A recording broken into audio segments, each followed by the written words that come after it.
বন্ধুরা কেমন আছো সবাই? আশা করি সবাই ভালো আছে। আমিও খুব ভালো আছি। তো আজ দুটো রেসিপি নিয়ে তোমাদের কাছে চলে এসেছি। তো প্রথমে বানালাম আলুর দম। আলুর দমটার মধ্যে 5 ফোড়ন দিয়েছিলাম আর তেজপাতা দিয়ে আলুর দমটা ভালো করে লাল লাল করে আলুটা ভেজে নিয়ে তার মধ্যে হচ্ছে ক্যাপসিকাম, গাজর, বিনস, টমেটো দিয়ে জিরে গুঁড়ো, লঙ্কার গুঁড়ো, হলুদ গুঁড়ো এবং ধনিয়া গুঁড়ো দিয়ে হচ্ছে লঙ্কার গুঁড়ো দিয়ে এই যে ভালো করে হচ্ছে আদার পেস্ট দিয়ে দিলাম, দিয়ে হচ্ছে চিনি দিয়ে এবার গরম মশলা দিয়ে আমি নামিয়ে নেব।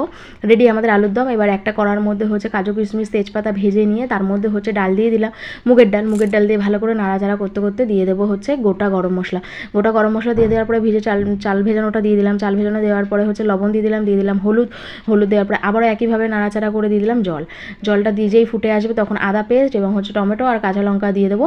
কাঁচা লঙ্কা দিয়ে যেই হচ্ছে টকবগিয়ে ফুটবে তারপরে আমি একটা ভাজা মশলা রেডি করে নেবো। গোটা গরম মশলা, জিরে এবং তেজপাতা, হচ্ছে ধনিয়া গুঁড়ো, জিরে গুঁড়ো, লঙ্কার গুঁড়ো, গরম মশলা গুঁড়ো দিয়ে ভালো করে হচ্ছে ভেজে নিয়ে আমি খিচুড়ির ওপর দিয়ে দিলাম ছড়িয়ে। তো হচ্ছে রেডি আমাদের নিরামিষ খিচুড়ি। Tata bye bye.